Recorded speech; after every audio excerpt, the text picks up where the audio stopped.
Welcome everybody.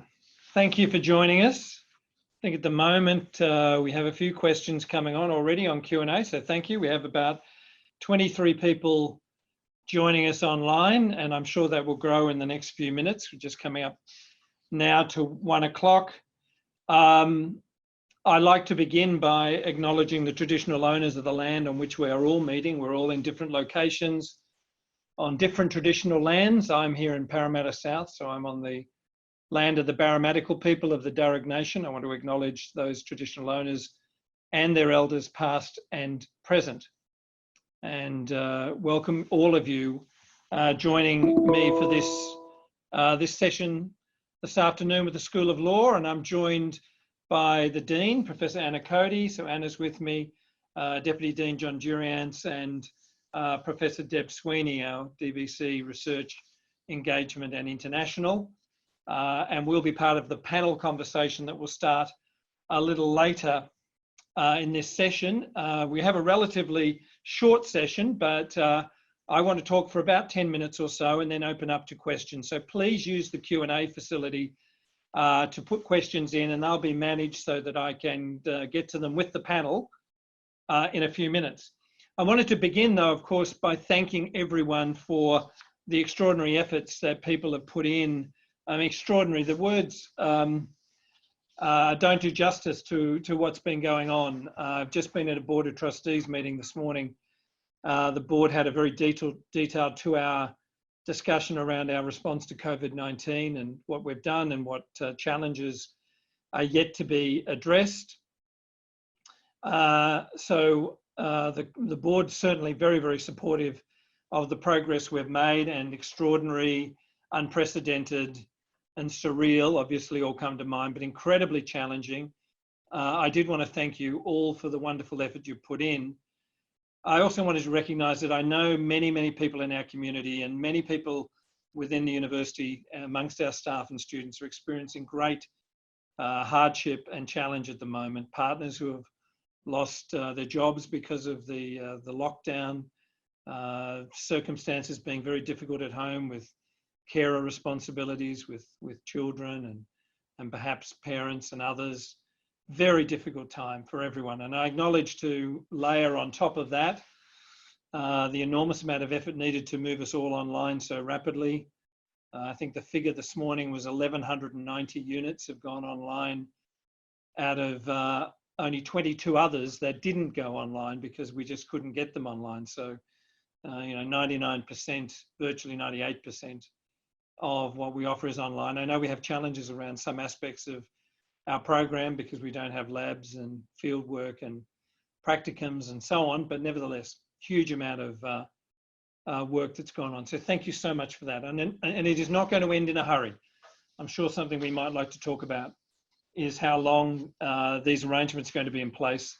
Certainly at the moment through until next semester, we will be delivering online. I'm certain of it in semester 2, and possibly for quite some time in semester 2.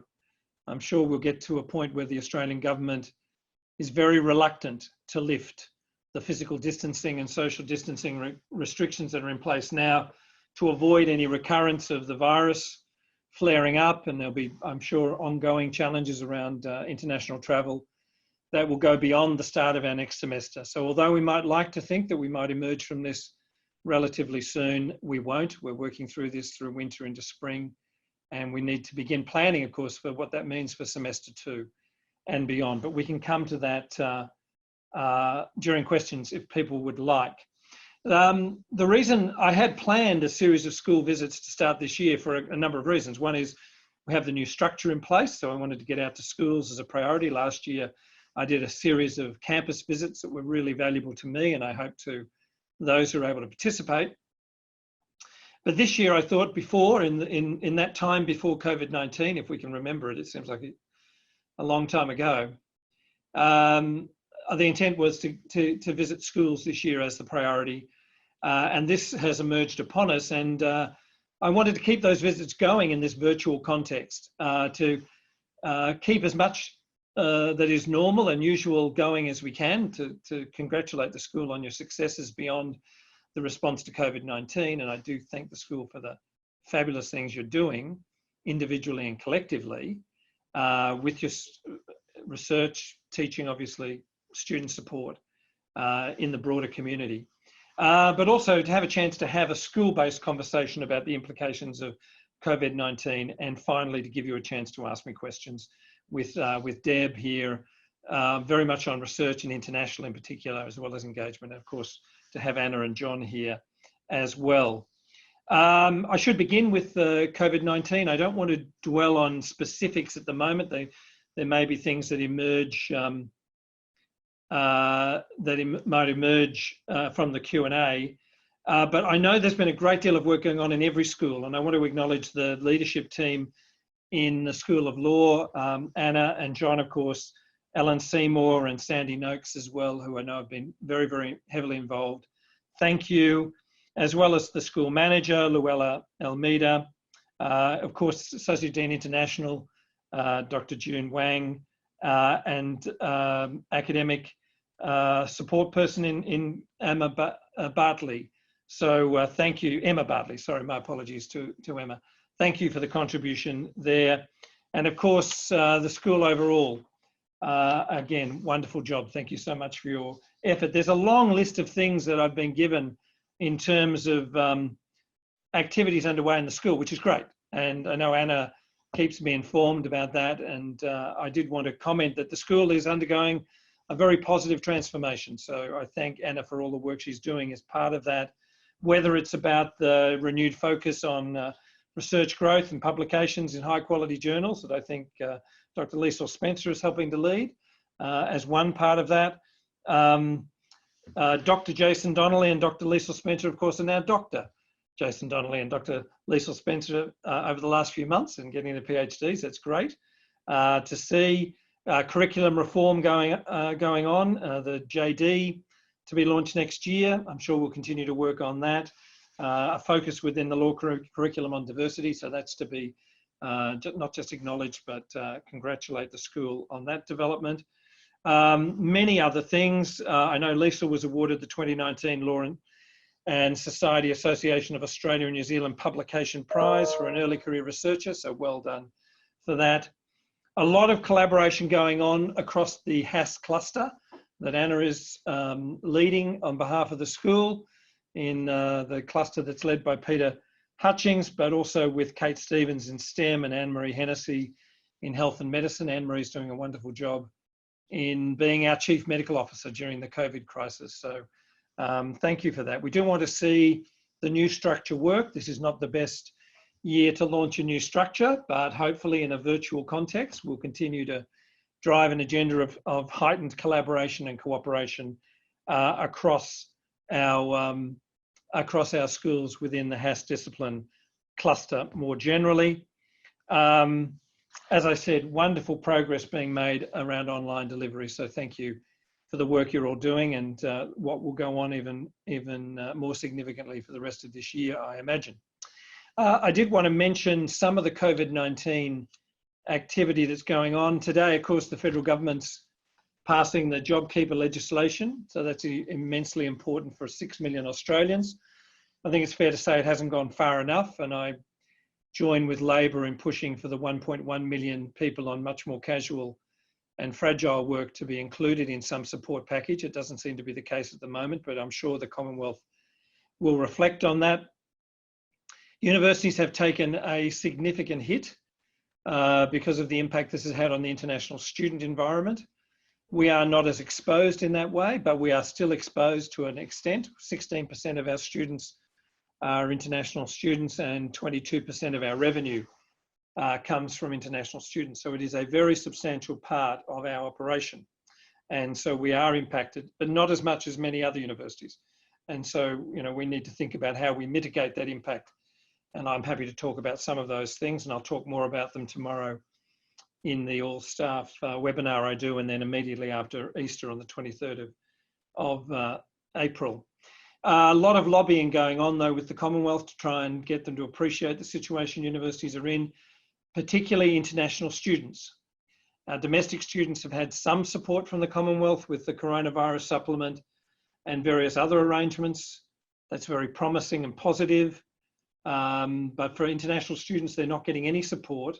And despite the comments of Minister Tudge and the Prime Minister and Minister Tehan, international students don't have an opportunity necessarily to return to their home countries. They might wish to, but they don't necessarily have a chance to. And although they may have access to resources from overseas, from their families to support them, at the moment those families are locked down in Mumbai or in Shanghai or in Jakarta or somewhere else in the world, and they don't have access to the resources to support them. So we're very focused on making sure that our international students have support right through this crisis. And I can talk more about that in a moment. The changes to Year 12 are getting a lot of attention. Our Chancellor is leading the way there as the chair of NISA on what Year 12 will look like this year. He's committed to ensuring that students complete HSC this year. What that means for ATAR is yet to be determined. But like most universities in New South Wales, we will work through our True Reward strategy to find a way to give early offer rounds and to take account of Year 11 results and other locally moderated assessments that will assist us in providing offers to students. So we're confident we can have students coming in 2021 in a normal way. We don't believe, as they may be in Victoria, looking at the delay to the start of next year. We certainly don't anticipate that will be the case, and that the Chancellor is very committed to that. The JobKeeper allowance, if people aren't aware, universities are not eligible for JobKeeper, either in the form that was originally announced or in the revised form applicable to charities. That's been made very, very clear by the Commonwealth. That's unfortunate, but that is the decision of the government. We're looking for two things from the federal government at the moment as a sector. One is to give us certainty of our CGS and HECS help funding this year and into next year on the basis of our forecast load rather than our actual load, because we're seeing some attrition, not huge, but some attrition in domestic student numbers. We want some certainty around that funding envelope, which to us is very, very important. It is almost 60% of our total funding. So for us, highly dependent on the Commonwealth, critical we get that funding guaranteed. The Commonwealth hasn't made that statement yet, but we hope they will. The other thing the sector is looking for is a loan facility so universities can borrow to help us to a certain extent smooth the volatility of the downturn in the international market over the next 18 months. And by the way, that volatility in international will stay in place, I anticipate, until the second half of next year. So we won't see enrolments in any significant way in the second half of this year, and we imagine the first semester next year could still be impacted by COVID-19 as the pandemic spreads around those parts of the world that are not as affected at the moment, and that will come into play later this year and early next year.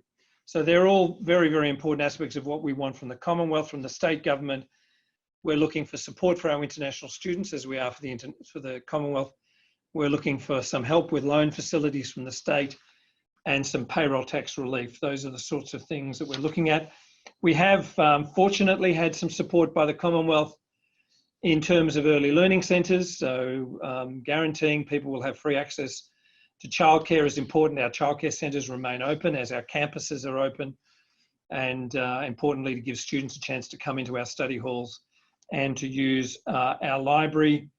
And I wanted to stress that we are open, even though coming onto campus is constrained for staff. We want you to work from home to be safe. But some people have an essential reason to come on campus. And if that's the case, you can get Anna to give you permission to come on campus, and that's fine. You just need to let campus safety and security know that you're coming onto campus, so that can be arranged. But very important, the study halls, the safe spaces, the warm spaces are available to many of our students during the months ahead, and they have access to technology and to Wi-Fi and those sorts of things. You will have noticed some changes around examinations and assessment. People may wish to raise that in the Q&A. We've put a lot of thought into how we can address the problem that invigilated exams on scale are just not going to be possible. So we've got to move away from examinations to a large extent. We have acquired some proctored online exam systems, and that will go into effect next week. But we're also looking to move assessment and into other forms of assessment, and that will be a major shift for us. And I know that Simon Barry has been making it clear that this is perhaps in many parts of the university, an overdue shift of our attention away from a reliance on exams. We're also offering grading changes for students, which I think went out to students yesterday or this morning. This is a sector-wide, in fact, an international move. A lot of major universities around the world making changes to grading systems to take the pressure off students who are concerned about failing or not achieving the level that they expect, the impact on GPAs, perhaps being able to have a pass-fail, and perhaps having failure grades removed from records this semester. All of those elements of grading are now in place. We launched our food vouchers yesterday, so we have made a guarantee to our international students that they will have access to food, and we'll guarantee shelter if they have difficulties this semester. So that's begun. We had 65 students reach out for help yesterday, and that will grow. So they get a food voucher, a rechargeable card at Woolworths or Coles or IGA to use for food and personal care items, and so we will continue that. And we have a hardship fund. The senior executive of the university have contributed about 20% of their salary for the next 3 months to boost that hardship fund by almost $1 million. And I thank the senior executive for the wonderful contribution they've made. And that's helped. I know there are other staff looking to reach out and provide resources for the hardship fund, and I do appreciate that contribution. That's $3 million, and it will grow. That provides cash relief to students, both domestic students and international students who are in difficulty. And that, again, has begun now. The redeployed staff is another great initiative. We've got 65 people working on Western Success, and I'm sure some out of the School of Law are helping out. Wonderful way of reaching out as advisors to individual commencing students, international students in particular. And from all the feedback I'm getting, they appreciate it. They appreciate hearing from someone who's going to be there for them in the next few months in a very dedicated way. So they won't be left wondering if they have a problem or an issue. We'll be there to help them. So that's very, very important. Now, before I go to Q&A, I just want to reach out to Anna, John and Deb for any quick comments, and we'll put a slide up at the end, which will give you just a few contact details and things if people want to be reminded of that, but it'll come right at the end. So Anna, first of all, anything you want to say before we jump into Q&A? Just to acknowledge the huge effort that the School of Law has made in terms of its transition to online learning, that we were one of the first schools to get all of our units online. So a really big recognition of the work of many and all in the school. Thank you, Anna. John, anything you wanted to add at this stage? I just want to thank you, Vice Chancellor, for coming in to addressing us on these issues. And also to commend my colleagues. I know that one of our units, Fundamentals of Australian Law, has actually increased its retention this year over the past 3 years. So there are some extraordinarily good stories amongst all this hardship. So I'm anxious to get to Q&A though, but thank you, Barney. No, thanks, John. And I did hear that about enhanced retention, which is great to see. So thank you to the team working on that. And first semester, first year retention in law is always a challenge. So generally speaking, well done. Deb, did you want to add anything at this stage? Just to also thank the School of Law. I know you have about just over 30 HDRs in your cohort, and so thank you for working with them to help us get continuity plans in place with the GRS. I know it's a lot of effort, and your students appreciate not only the academic care, but the pastoral care that supervisors are providing during these times. Thanks, Deb. So let's move on to the questions. So there are 4 currently. So we're hopefully on gallery view now. You can see all of the panel. So thank you to Patrick, Liesl and Simon for the questions. First of all, please keep them coming. I'm sure there are things you would like to ask. Next semester open day online. Very good question, Patrick. we are doing a lot of work at the moment on an online open day, a virtual open day. And Angelo Curtis and the team in marketing and communications putting a lot of effort in. And you can imagine it does actually in part lend itself to being virtual. People can connect in from anywhere. There'll be, virtual seminars on the School of Law or on our psych program or on medicine or on engineering. And then, of course, there'll be interactive sessions with people who want to book in to learn more about the university. There's obviously a lot of footage we have of our campuses, so people will get a bit of an insight of what campus life used to look like, and hopefully will again soon. So yes, a lot of planning. We intend to have an online open day. Perhaps something people would like to pick up in Q&A. There are many things about what's happened through this crisis that will change the university in ways that will be permanent, or at least well into the future. Nothing will be the same after COVID-19 in so many ways, and we certainly will be part of that change process. So we might like to keep to the end a conversation around planning for the future. Now, Lisa has asked a question about the supermarkets. I'm fairly sure it's the big supermarket chains, Deb, that can access. That's Woolworths, Coles, IGA, Aldi, but we could check on the detail. Yeah, I know it is definitely Woolies, but we could check on the others. And the issue here for us was to get something we could send the voucher out electronically, that they could then go in and redeem it for a card with the supermarket chain, and then it could be rechargeable. So and that's been a little limited. It may only be Woolies, but I think it was intent to be more broader than that, but it may only be Woolies. We'll have to double check, Lisa, on that and get back to you. Patrick, about mental health issues during the lockdown, a very big issue for staff and for students. We've increased our counselling resources for students, and the advisors are going to play a crucial role here, because they've had training now, and one of the areas we're giving them training in is how to recognise and respond, initially at least, to students who are experiencing anxiety and some mental health issues, and then to be able to refer them to our counselling service or the health services for support. So we're conscious of that, and we hope that we can keep encouraging students to reach out to us, and as they will do to academic staff and professional staff as well. And we all need to be conscious of that.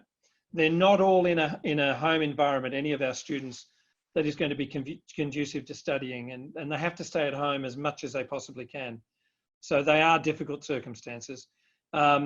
Social activities, we had this raised by the postgraduate student rep of the Board of Trustees this morning, and Angelo and his team are looking at ways we can have more online activities through clubs and societies and more generally for students. So we are looking to do that and to find some interesting ways to engage people. And we will have a big program of webinars across the university and with our partners that we'll launch over the next few weeks. Some of them are already underway. Andy Marks did a great post in Yammer yesterday. And that's a way we hope many staff can come in to have involvement in some really interesting discussions about the future of our region, of our university, of our nation in a post-pandemic environment. And of course, EAP is available to staff. So we're doing as much as we can to have the employee assistance program available and there for support.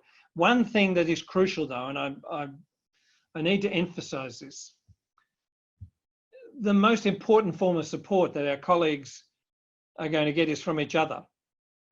And as I've said in the staff webinars, there is a limit to what the university can do because resources are so tight, but we are asking people to help out, to volunteer, to support each other.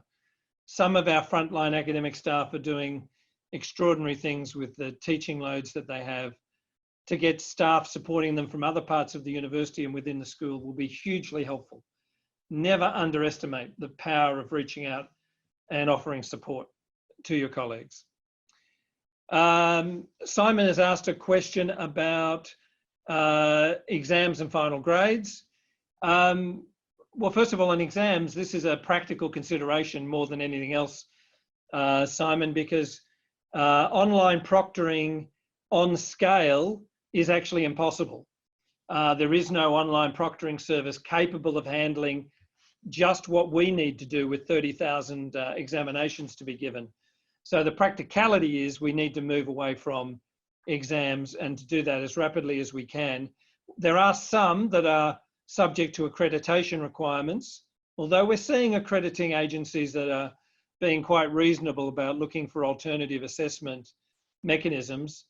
But we will be looking to drastically reduce. I think it was 700 to 200, I think was the figure I heard yesterday, in terms of examinations that might have to be required. And we have an external proctoring service that will be invigilating those exams. There'll be some light touch proctoring that we will be doing. So we're upskilling to do light touch online proctoring. But then we're looking for new assessment approaches, and people are being asked to do that. And I don't know if Anna or John want to talk about that in a moment. And in terms of grades, well, this is a worldwide trend to alleviate stress on our students. Deeply concerned about the impact this semester and the disruption of this semester is going to have on their performance and their ability to commit themselves to their studies. I think it's an equity and a humanitarian step in many ways. And I know from many of our international students in particular, they're deeply concerned about their grades, but also if they fail, what happens. And we've already guaranteed that international student who fails won't have to pay for repeating a semester, and we'll do as much as we can, of course, to alleviate the impact on their GPA and otherwise, and that applies across domestic students as well. So I think it reflects the university at its best and is certainly consistent with the rest of the sector. But I'm not sure if Anna or John want to add anything on the exam or assessment piece. Probably John is better placed to answer that. John, I know the deputy deans have been pretty heavily involved in this. Yeah, thank you, Barney. Yeah, this discussion, we had a bit of this at the school meeting a few minutes ago, but the status quo is something that we wanted to be guided by as much as possible. We've had a robust discussion with our accreditation body, and other jurisdictions have expressed some greater latitude and flexibility about exams. So that's been a very positive thing. We're waiting definitive advice from the LPAB, but for non-core units, we have much greater flexibility. But the raison d'etre of this is really to assure that our learning outcomes are still being achieved and that this is adequately reported back to TEQSA. So I think the School of Law is in very good shape because of the nature of our examinations. Other schools with more practical, like mathematical calculations and anatomy exams, they're much more difficult to transcribe into an online environment. But the School of Law is in good shape, I think. Yeah, you'd be surprised how much simulation of anatomy labs is actually out there in the world now, John. That may not be as challenging as it seems at first sight, but point well made. Financial impact this year from Patrick, a surge in enrolments, future post-COVID-19 to make up. And you're not being optimistic. Unfortunately, when you have a downturn in the economy, generally speaking, higher education has an uplift because people look to upskill and to retrain and look at education, enhancing their qualifications as a way of future-proofing their career path, their life. So we will see some of that. Next year, we'll see a lot of underemployed and unemployed Australians who will be looking, I think, to undertake higher education studies. So that will be a part of it. At the moment, we need the Commonwealth to agree to increase load. At the moment, as you know, caps are still on. The Commonwealth hasn't agreed to put extra funding in the sector next year to accommodate that growth. But I know there's been some acknowledgement of it by Minister Tehan. The challenge will be, it would have to be enormous to offset what we see as a significant dip next year in international again, and that's going to be challenging. Ellen, a question about sessional staff. As I'll say more about tomorrow, the university is estimating the financial challenge for us this year is about $90 million. So that's 10% of our total anticipated revenue. That is huge.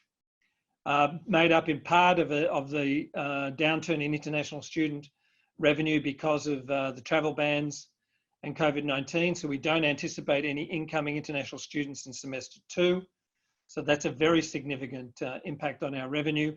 But of course, many other revenue lines are also under pressure, and we're operating in a capped system. So we have no additional funding from the Commonwealth yet announced. So that overall puts us in a very challenging position. You are going to hear over the next few days the types of conversations that are going on in the sector and in other sectors about ways to try and mitigate that, that very serious impact on our finances, and the ability for us to maintain the same level of spend on sessional staff next semester, that ability is seriously curtailed. And I know one of the conversations I'm having with deans and Denise Kirkpatrick is how do we manage that? How do we help each other in a context of where we will not have the resource at the level we had this semester? We made a big commitment, an appropriate one, to support our casual staff through to the end of this semester. But our ability to do that in second semester is severely restricted. And we're trying to avoid job cuts or salary cuts or any of those more dramatic steps that would be very difficult industrially and otherwise to implement, but are being discussed right across the sector at the moment. Catherine, degrees and going out into a recession, is it probably for down the track, but will we pay more attention to job readiness?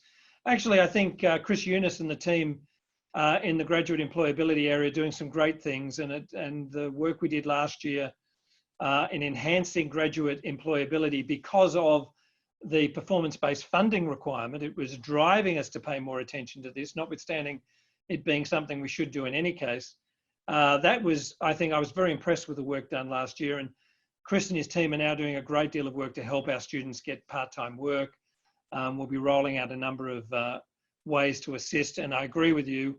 It's one of those things that'll change forever. We'll look at ways to keep in touch with our alumni and support them in the years to come, both through micro-credentialing and short courses and non-accredited programs and a whole range of things that hopefully will keep them highly employable in a very challenging labour market. But a lot more of that as we talk about our strategic plan. I'm conscious that we're just about run out of time, and as it turns out, questions that have been lodged. I'm going to, the IT support team is excellent. Thank you, Patrick. If I was to start listing the areas where people are doing just unbelievable things, it would take a long time, and IT is one of them, but there are so many others. The Learning Futures team and the work they've been doing, the work that's going on to support our international students and domestic students, every single academic and professional staff member in schools and right across the university, our advancement team reaching out to our donors to try and secure more resources to assist us in the hardship fund. The list does go on. Thank you so much, really appreciate it. Deb, I know you're heavily involved in what's happening with research and international. Any last comment from you? And then I think we'll pop this, and in fact, while Deb might be saying something, we'll put up the final slide that'll give you a few key things to keep in mind, and I'll come back to that in a moment. Deb, any last comment? I suppose my last comment would be around HDRs that are quite concerned about getting their thesis done and what would happen with their scholarships. Please rest assured and make sure your students know that we are continuing scholarship payments. There is provision already in policy to allow for extensions when it is beyond a person's control, and that's certainly how COVID-19 is. And that we are looking particularly at those students that are international students that have submitted or in that no man's land because they've submitted and waiting for their examination. And if you have any students that you think are in financial difficulty or worried about the progress of their thesis, please reach out to us. We are working through your continuity plans. But if there is any particular students that you're concerned about, please let us know so that we can work with you to provide them the support that they need. Thank you, Deb. And look, the details are up on the screen, but I did want to say a couple of quick things. Stay connected. Very, very important at times like this, that we keep in touch with each other. I'm sure the school are doing a range of things to keep connected, to keep people informed, and and to know that we're thinking of each other. But stay connected, use Yammer, read every single email that comes out from the university. Please do. There'll be daily updates. I'll continue to do regular webinars for all staff this Thursday on the 23rd and thereafter weekly. So please stay on top of all of the communication, stay connected, stay safe and healthy. Reach out to the Learning Futures team if you need support in online delivery. To give you a figure, I think it was 1,700 staff attended 19 sessions in 10 days around Learning Futures and online delivery. That gives you a sense of the scale of change that's underway and the workshops and virtual workshops. As I said, EAP has been ramped up. If you need help, please reach out for it, help each other. And if you have students that you're concerned about, as Deb just said, make sure you direct them to the coronavirus support hotline, and the details are there. If you haven't had the flu injection, do it. I know there's a bit of a delay on it now because of New South Wales health restrictions. It might take 2 or 3 weeks to get booked in, but please do it. We've increased the number that we're offering to 3,000, so everyone, every staff member and casual staff member can access that. So please do so. Thank you so much. Thank you, Anna and John. Anna, as Dean, anything to wrap up, and then we'll let people go. Just to thank you, Barney, for coming and speaking to the school. I think it's really fantastic to have this direct communication, and a thank you again to all the staff, and thank you to you too, Deb, Professor Deb Sweeney. Good. Thanks, everybody. Thank you very much for coming in. Please keep in touch. Stay safe.